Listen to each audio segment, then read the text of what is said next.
Hello and welcome back to BIMvoice. Today I have the pleasure to talk to Thomas Zwielehner, who is a lead BIM consultant at Plandata in Austria. And I came to know Thomas through Twitter and by his alias, which is the IFC Doc. And I'm really looking forward to dig more into that. Hi, Thomas. How are you doing? Hi, Petru. I'm doing fine. Thank you. Thanks for having me here.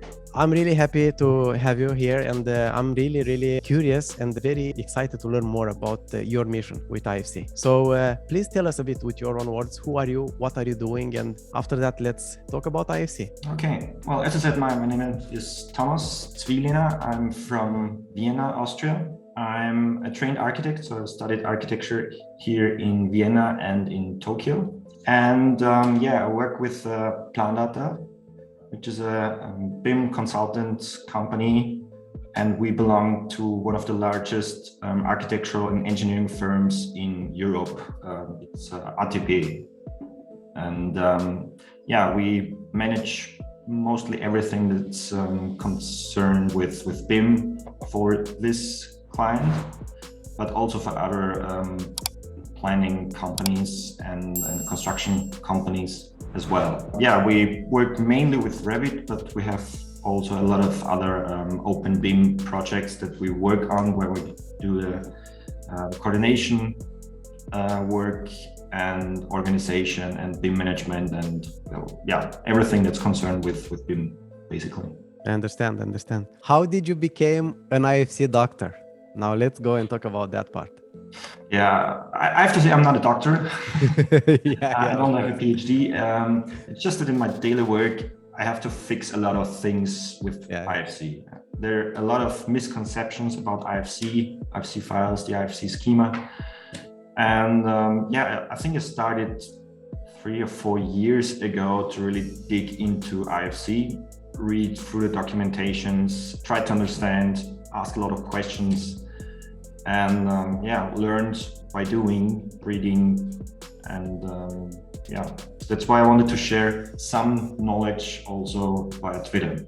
Yeah, I understand. That makes sense. I thought exactly the same, that this is exactly what you do through Twitter. At least I don't know if you are as active as that on LinkedIn as well, but I see a lot of your posts regarding IFC on Twitter, which are very relevant, and I'm very happy to see someone picking up these issues and try to do something about it. You said that there are a lot of issues regarding this, and you also said that you are using Revit at work, right? How much of guilt has Revit in all of this that forced you to learn more about IFC and to understand better how to use it? That's hard to say. I think the main problem with IFC is that lies in the certification mechanism.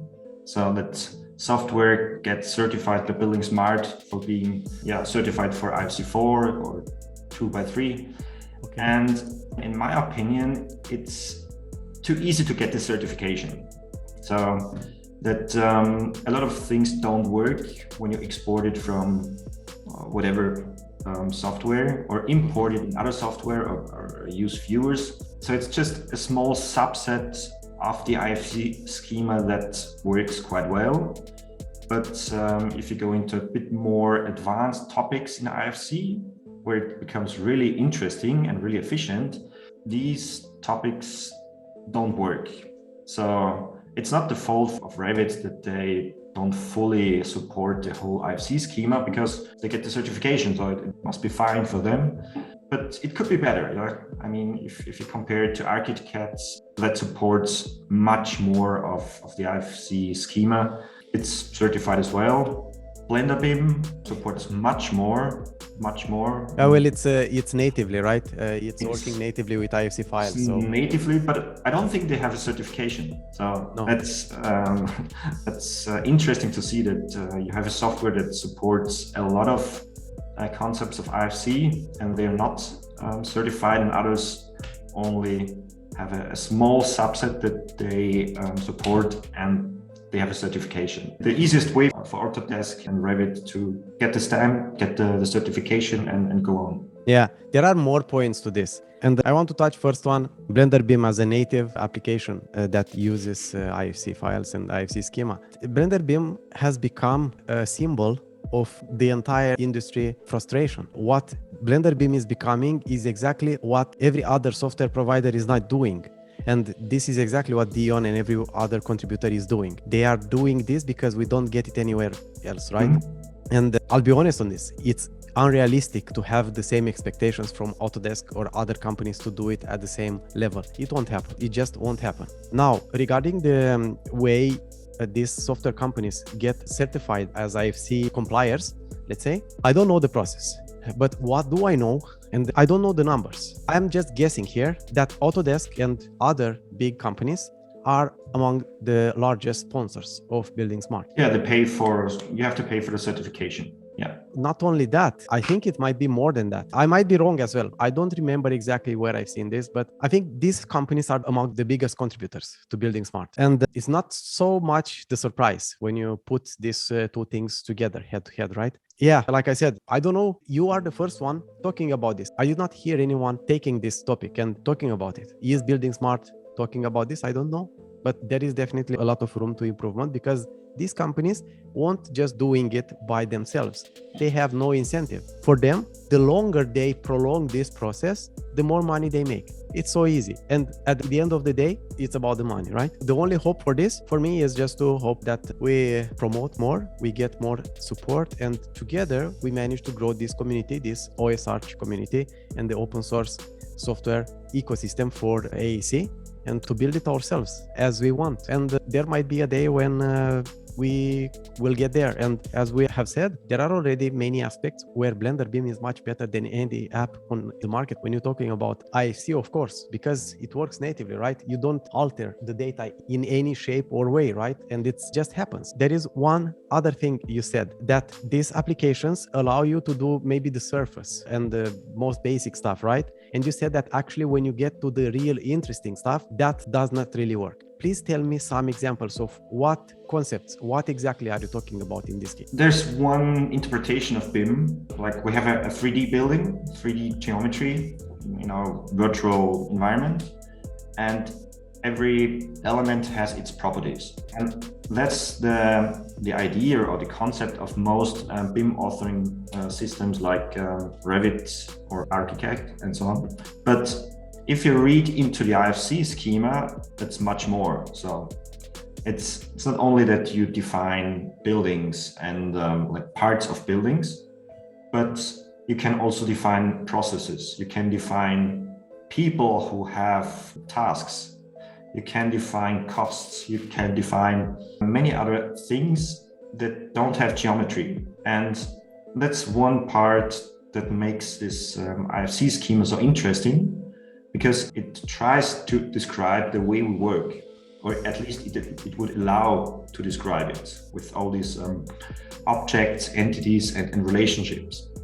That's one part. The other part is that IFC would allow a lot of advanced geometries. Like the easiest ones is you define this boundary representation where you describe an object by its corners, and then you connect the corners, and then you connect these edges to faces and so on. And you have something that looks like a cube, for example, but it's done.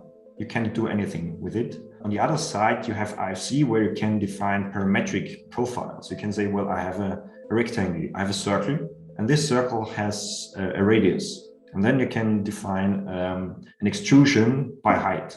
So if you describe it like this, you have maybe 3 or 4 lines in the IFC file. Mm-hmm. If you export it from BIM software like Revit in this boundary representation form, you get, 80 points that are connected. It looks like a cylinder, but it's in fact just a lot of triangles, and that's very inefficient. And that's a lot of waste. The files, yes. And that's one of the problems people have with IFC. They say, well, the files are just so large, they can't work with it. But if you really go into it, if you would make it more efficiently to describe all these geometries, it gets very, very small. So we tested it, and it's like you can compress it without any data loss to probably 1 or 2% of the original file. Wow. So that's a lot of waste in there, and that's one of the points that we would try to fix. Did you find a way, when you said you compress this, is there any way that you can choose, for example, in Revit, to make this stuff, these figures, these objects in another way than native, how it's doing it? Not with the current exporter. So you would have to write your own IFC exporter, which I tried a bit, like as a proof of concept, just using PyRevit, for example, PyRevit and IFC OpenShell together. And it works. So you can export it your own way, just as you like it. For example, I tried just to export the whole building hierarchy, all the elements, all the properties, but no geometry. So I say, well, the geometry conversion takes the most time to be computed. I don't care for the moment. It's lightning fast. So you can export the whole model within, I don't know, a few milliseconds and see the structure and all the data in an IFC viewer, just without geometry. So the geometry conversion is really the bottleneck of the whole process. Yeah. And if you do this more efficiently, that would really help the IFC file to be used more often. Yeah, that's true. That's definitely a real issue. Yeah, but I don't know how easy it's that one fixable, and if there is any intention or willingness from their side to do it. In America, probably it's not really so much in use, the IFC files. And here in the German speaking, or maybe in the northern countries as well, we're too small. Yeah. And we get confused, or we get too much in little fights and not going together in one direction. Say, we need this, and maybe that would speed up development if we collectively demand something. So if we just say, well, we want IFC, and then we have others that say, no, we need a new format. There's a lot of new initiatives here. We get soaked up in this little by little fighting, that we lose sight for the big vision. For what it can work today, for what it works and could work, right? Yeah. I think a lot of that guilt is because of the misunderstanding or the very shallow level of understanding of IFC. As you also mentioned, there are a lot of people that don't know that you can describe processes and you can describe actors and everything, actually any kind of information in IFC. There are not many. I did not know this for a long time. And the level that we are still using it, even if it's more popular in Europe, we are just barely scratching the surface. Yes. So it's going to be much easier for Americans to maybe to jump in the ship with us after that becomes the norm everywhere here in Europe, right? If it works here, then it might be a reason for them as well. But they are more pragmatic, and that it's not a priority right now for them. And regarding the way IFC is perceived right now, as long as IFC is going to be seen as a PDF, you see that very often. You hear that very often. That's wrong. That's plainly wrong, right? But as long as people limit it to that, it's going to be difficult. And there are two things you need to do. People don't understand that actually is not the fault of the file, the IFC schema itself, is the fault or the responsibility of the software who you are designing in, right? And because if that software is going to limit you, then you will say, for you, it's very easy to cut your responsibility and say, yeah, it's not working, not right? Now I need to become a programmer as well to make this for me, to program my own IFC exporter from Revit or something like that. That's daunting for a lot of us, right? That's not something that you just do it. It's you need the time, you need the money for that, and you need the motivation and the skills to learn the skills. There are so many things here, right? But the first and most important thing here is that at least we should understand, we should study more IFC and learn about these things, like the fact that you can do much more than only geometry, right? That's one important stuff. And one of the quite important reasons, I guess you definitely had a quite hard time when you learned this on yourself, is not very user-friendly documentation. And to start learning about this, it's a daunting task, right? And it's a daunting task. And you don't learn anything about this in university. There are no courses about this, maybe.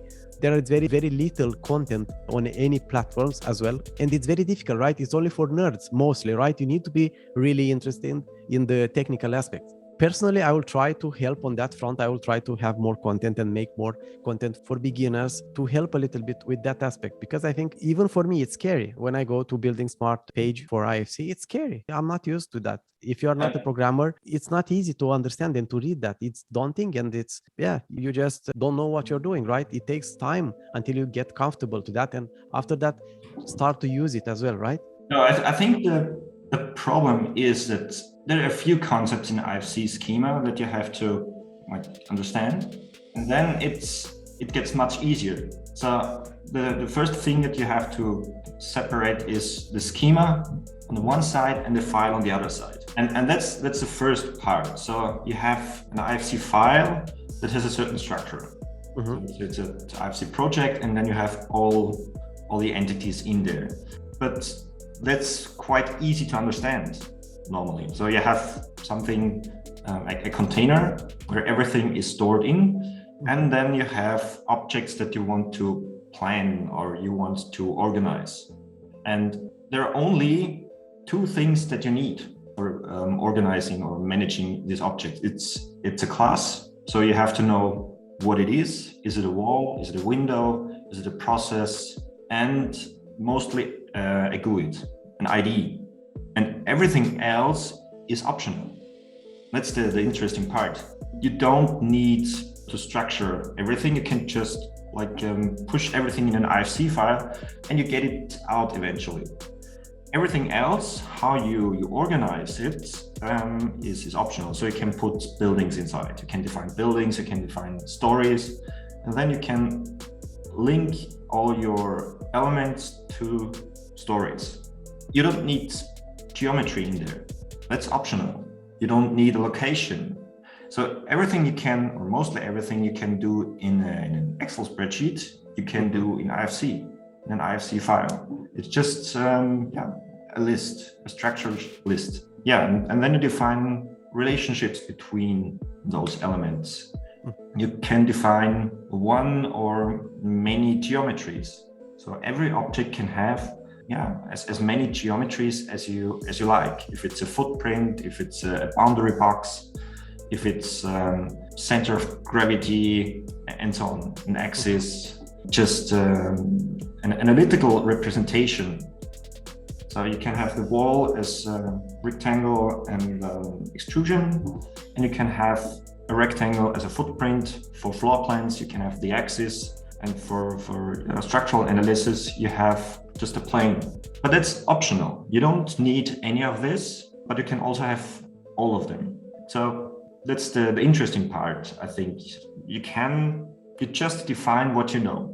And if you compare this to BIM authoring software, you have to define a lot of things just to make these objects existing. You cannot say, okay, I have 20 rooms in my model, in my project. You have to model them to put them into virtual existence. In IFC, you just write, okay, you make 20 lines and each is a space, and you're done.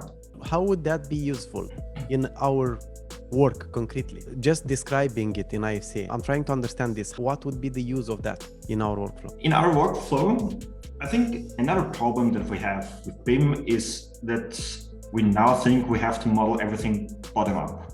So in order to know, how much a building costs, you have to model everything and give every element cost, and then you sum it up. But it's not how planning works. If you design a building, you get a budget. So it's up to a certain level or a certain phase of designing a building, it's very bottom down. You have to know, when will it be finished? How much space do I need? How much money do I have? What budget do I have to build this? So you have to make these things top down. And in this phase of planning, you don't have any elements that you can work with. You don't have a room, or you don't have walls that enclose a room. In Revit, you need some kind of boundaries to define a room. So you have to model something that you don't know yet, just to get something that you know. in IFC make a really clear, let's say, requirement model. So you just say what you need. I need these 20 rooms with that area, and I need these stories, and so on and so on. And I need this or that element in this type of room. Everything without geometry. You just say, I need, 20 outlets in my office. I don't care yet where they are. I just need it because of the size of the space. So you can model, like in terms of data modeling, you can really define a lot of your project without even touching a single modeling technique like modeling a wall or a window. You just say, I need this. How would you practically do that? In a text file, just type in exactly? Or what tool would you use for that? There are not yet really good user interfaces for this. I mean, you can do it with all these programming libraries like IFC OpenShell, or there are others for JavaScript, for C# or Java. So there are a lot of libraries where you can natively work with IFC, and then you can just make it programmatically. It would be really interesting to get this in a more user-friendly way, but there's no such thing yet, I think. But the interesting part is that it's possible. This is novelty. I did not know. I was not aware about this. What you are telling me right now, it's really impressive. Yeah. And then you can define really your whole project in the beginning, and later when you model this bottom up, you can always compare it and say, do I have all the rooms that I need? Are they about the size that I need? Are all the elements placed like I said they should? Very, very interesting. I need to ask you something regarding this. Do you see a way where you can use this data further on the project when you start modeling the building? Or is this some data that you use only to plan and you cannot use it further down the road? No, I think you can really use it down the road. It's your benchmark, I'd say. So every time you hand over your project, you can compare it with the requirements and prove, yes, the building meets the requirements that we defined in this first model. That's really the benchmark that you can always use. And if the requirements change, you change the requirement model first, and then you can use this to think through the changes if they make sense, if they don't cause problems somewhere else. And once the requirement model works fine, everyone says, well, that's okay, then you start modeling. Because the modeling is the hard part. It takes a long time to get, again, let's say, to a space. So you have to model all the walls, put a space inside, a room inside, and then you have the space. In the requirement model, it's just, I say, I need a space, and there it is. That's the model part or the file part of IFC as we started.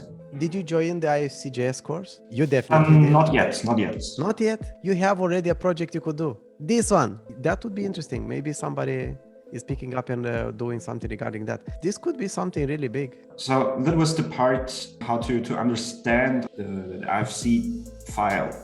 The other thing is how is the IFC schema structured? And that works a bit differently. So there are, I think more than 700 different IFC classes in IFC 4 or something. And a lot of them are structured in a hierarchy, and that makes it a bit difficult to understand.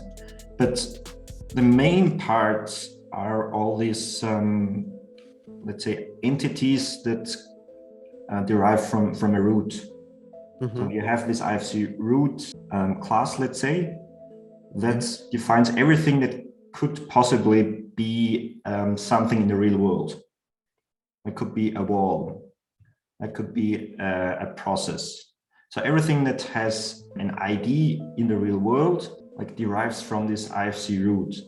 And then it gets organized more detailed. So you have things that can have a physical representation that you can touch in real world. So a process you cannot touch, but you can touch a wall. All these elements, they have a certain inheritance system so that you only add additional attributes, additional methods, additional intelligence at a certain level. So that's only the subcomponents, let's say, of these classes inherit this logics. And that's a bit more difficult to grasp, I guess. And you have all this geometric description that is a bit confusing. But if you understand like how geometry works, it's not so difficult. So you can have extrusions, you can have extrusions along a certain path as spline. You can have tapered extrusions, which are quite interesting. So you have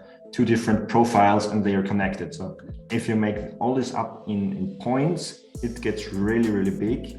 But just logically, it's profile 1, profile 2, height, and I'm done.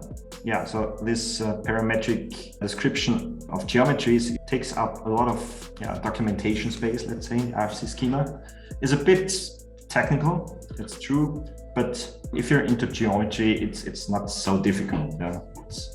Boundary representation is way more difficult to understand and to reconstruct from the IFC file. I really like this parameterized profiles in IFC. So you can have an I-shaped profile and you have height, width, flange, and so on. Everything is just one number. And then the viewers can create these profiles. But in the IFC file, it's just a one-liner or hollow profiles with round corners. So that's quite efficient in the schema. But not a lot of software supports this. It's a pity. Is there any way to undergo this? Are you using BlenderBIM? Yeah. Could be possible to build up an workflow from Revit to BlenderBIM, maybe using Speckle or something like that, in a way that you can use Blender and do exactly that? Well, I tried to use a software that's called Constructivity. It's a bit older. I'm not sure if it's still maintained, but that would have exactly this feature. So you can take an IFC file, you can select, let's say, a geometric representation, and then swap it and say, well, this is a boundary representation, but in fact, that's just a cylinder. And you define a native cylinder object in Constructivity, and then you can export it again to IFC and delete the old geometry. So you can really make it much more efficient in a way. But I don't think that it's really well maintained. In BlenderBIM, you can do parts of it. I don't think that swapping this geometry is working smoothly at the moment, but you can do it. You can delete old geometry and create new one. It's not yet that user-friendly. I'm sorry, Dion, but to really select exactly the profiles and exactly the geometry that you need. So you cannot say I want a box, an IFC box or IFC block, I think it's called, or it's a rectangular extrusion, or if it's an arbitrary profile extrusion. So this granularity is not yet in there, but everything else you can just use IFC OpenShell for this to make it like in Python. Okay, but I'm thinking to not have to do this stuff, to delete the model and to remodel it again with the right object types. Wouldn't be possible to use Speckle? I don't know if you are familiar with Speckle. I think it's Python friendly or something like that. And I don't know if it's doing pipelines or something like that, but just to have some Python code that when you are converting or syncing your model from Revit to BlenderBIM, to get it already in the new way you wanted to get it, so you don't need to do that manually. I'm not sure if you can do it with Speckle. Speckle has its own data model in the background, I guess. But you can do it with PyRevit. So you can use PyRevit and IFC OpenShell to create your IFC model from Revit data. And then you have we tried it as a proof of concept. You can define a way you want the elements to be represented in your IFC file. So let's say you have, a duct fitting, you have a family, Revit family, how you want it to look like. And then you have to define for this family how the IFC geometry should be like built up. So you have to find the IFC geometry within Revit and use this instead of the native Revit geometry conversion process. That way you have a lot of control how the geometry looks, but in fact you're writing your own exporter for Revit, and that's a quite daunting task, but it will work. Yeah, the whole thought process, it doesn't make sense. It's not supposed to be that way. If you are using Revit, you should not also waste a lot of time to build the exporter or something to go and use another software. So I really hope that BlenderBIM becomes that software that you can actually just start modeling in BlenderBIM and do everything you need to do. And you don't need Revit anymore. This is how a workflow should be like. I'm not sure if that would work. Yeah, I really like BlenderBIM, but it's, at least here in Europe, it's not the way that people work. It's not the way that architects design. They really like their floor plans and they start modeling in floor plans. And they want to have the look and feel of their actual plans. And that's something that you don't yet get in BlenderBIM. So you have this 3D modeling environment and everything is black background, and you don't get the cut elements look. And it doesn't look like a floor plan. And that's shying away people. So they want to have something that looks like their floor plan, the actual printed plan, and they want to work in this view. And you can't do that with BlenderBIM. So yeah, that's shying away people. And you can do that in all the other BIM authoring software, like Revit, ArchiCAD, Outline, whatever. And people are just used to work that way. So I don't know if it's a generation thing, but even young architects still prefer to work that way. It's very plan-based. I see. I don't know if there are any plans for Dion to do this. I don't know if it's possible. I think it will need a lot of resources to do that. Sounds like quite complex. He has a different approach to the whole thing. So it's more like a definition, like the data modeling happens, or the geometric and data modeling happens in BlenderBIM, and everything else is exported. Like if you want a plan, you export it to an SVG, and you get the final look in this SVG. And you cannot work in the SVG and change the Oh, I understand what you mean. You geometry. mean to change in the plan, and that change to reflect in the model, right? This is what you are talking about. Okay. Yeah. So it's just a different way of working, and people are not used to that.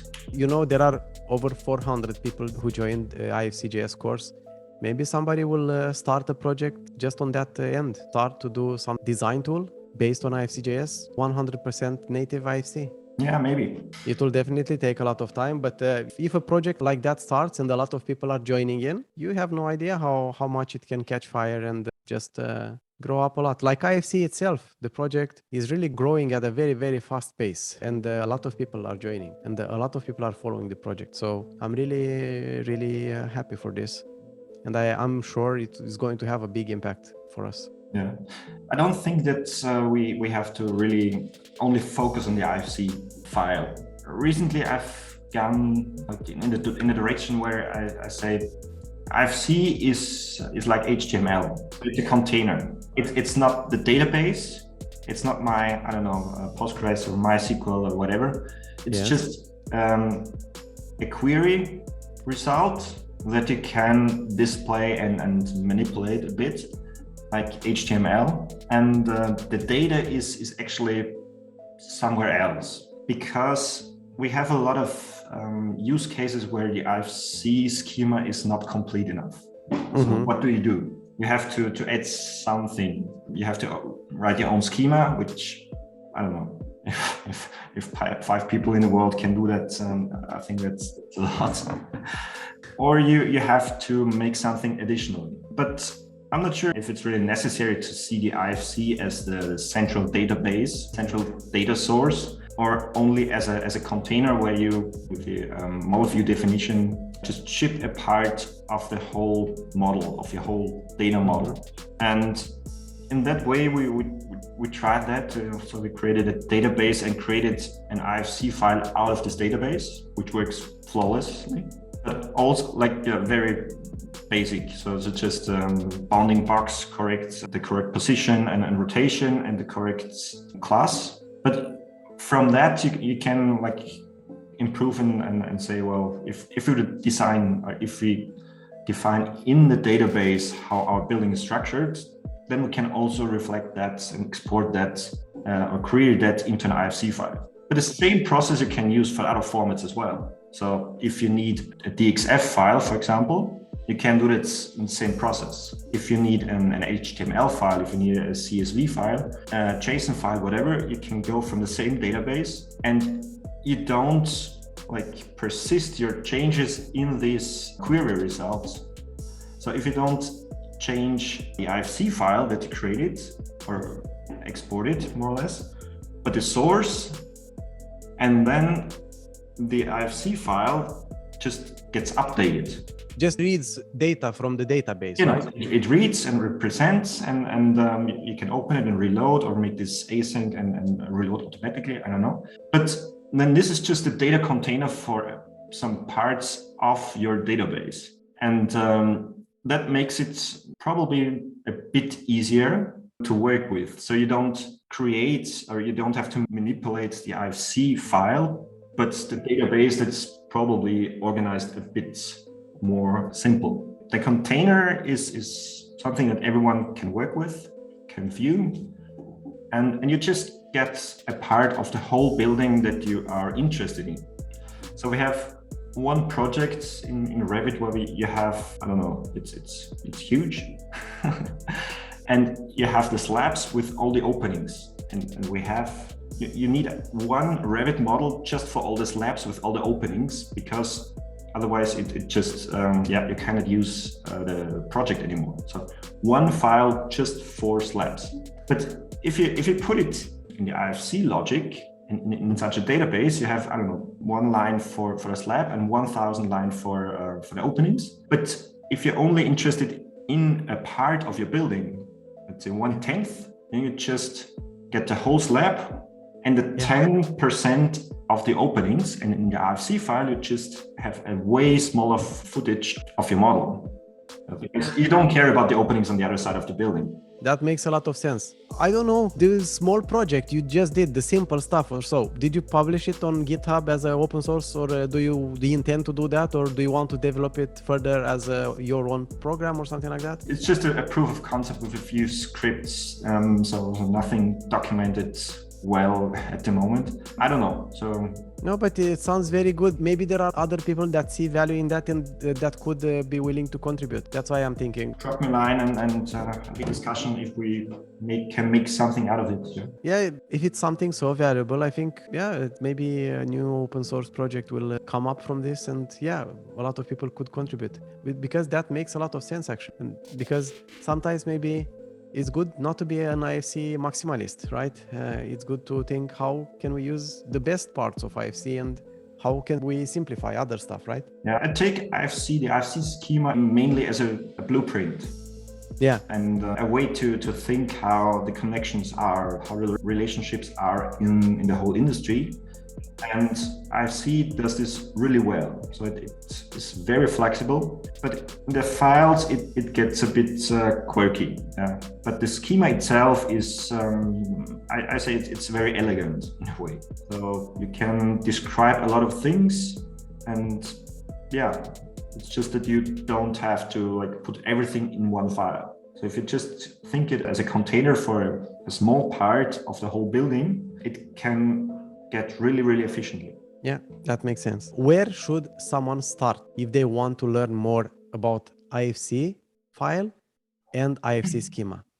What are you recommending? The first part would be to get a really good IFC viewer, and I recommend Notepad++. IFC viewer, you said? Yeah, joke didn't go well. No, I think the best way is to simply open a small IFC project in a text editor. You learn a lot from it. So the first thing you learn is that IFC is not a PDF. Try to open a PDF in a text viewer and you see nothing, or you see like chaotic stuff. Try to open a Revit file in a text editor. Yeah, it doesn't work.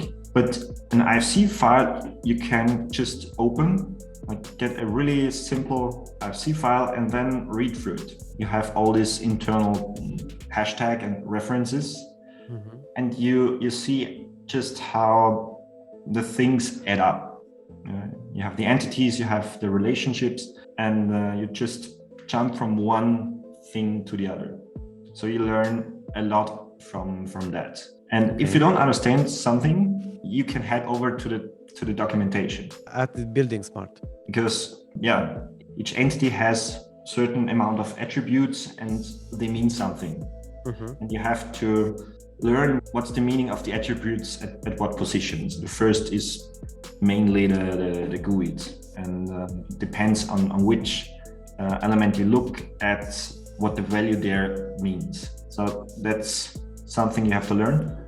But if you understand that all or most entities, most objects in the Revit or in the IFC file derive from this root object, and how this inheritance works, then it gets much easier. So you know, okay, the first 4 attributes are always the same. It's always GUID, it's always name, description, tag, I don't know, art. And that way you can improve your knowledge of the whole thing.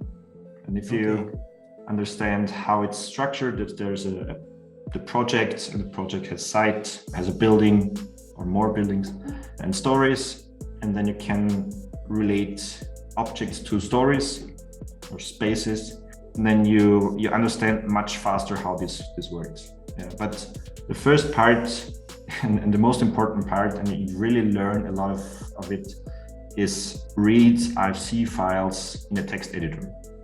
It looks really daunting, and it shies away people, but after a few hours reading through those, you really understand how that works. Yeah, and I think you don't need to start very complex. You don't need to export a huge project. You can just model a wall or something very simple. And if you start that way, maybe it's a bit less daunting, right? Yes. Yeah, just a wall and a window, and you already understand a lot of concepts of the IFC schema. That's one part that's interesting, is if you model a wall or want to model a window, in Revit, you have to model a wall and you put a window inside. As I said, in IFC, you can just define a window, so you don't need a wall. If you have a wall, then the wall has an opening. The opening is an entity on its own. In Revit, it's not. It's part of the window. The window in IFC is an entity on its own. And then you have a relationship. You have an opening that exists, and the opening cuts or voids a wall. And then you have a window that fills an opening. So in that logic, you can just take away the window and replace it with a new one without touching the opening and the wall. Do you need to describe yourself this relationship between these elements, or this happens automatically? That happens during the exporting. But if you write it on your own, you can do that as well, right? Yeah. So that would be the second part, is to really understand IFC. Just write IFC by hand. Try to write it and make something very easily, like a wall. But it's interesting just to see. Yeah, you write one line, and then there's a wall. Just as you can see it in the viewer, just as an entry in the model tree, but without geometry. And then you can say, well, I need a representation, shape representation. I need this rectangular extrusion. How can I do this in IFC? And if you write it manually, you really learn a lot. So how geometry works, how property sets work, and how all these relationships work with story containers. And Are there any other resources that can help beginners to understand, to start from a lower level of difficulty? Yeah, IFC OpenShell website has some tutorials on how to programmatically create very simple models. And the OSArt community forum, there's a lot of what you can learn there. Yeah, and the rest is, you have to dig through the documentations and ask a lot of questions. Yeah, that makes sense. That sounds like a very good advice. How can someone reach out to you if they want to contact you? Best probably Twitter and maybe LinkedIn. IFC Doctor is there as well, or personally, my name. Yeah. But you are mostly actively on Twitter. There is your platform where you post mostly, and The IFC Dr. Elias, yes. Okay. Yeah, professionally on LinkedIn as well. Yeah. Well, thank you very much, Thomas. I have a huge headache right now. This was I'm sorry for that. No, you don't need to be sorry. Like I'm really grateful for you actually for this. But I must recognize that this has been a lot of technical stuff that I needed to process, and I will still process the next hours and days, and I will need to go back and to re-listen, to rewatch, and to understand even better. But I think it's very important. What we discussed here today, I think it's at the backbone of what we want to achieve. If we want to have a better industry, more sustainable and more, cooperative, and everyone who is in this industry to thrive and not to just pinpoint at it that is not effective and so on. Mm-hmm. Thank you very much for that. Yeah, thank you. It was a pleasure.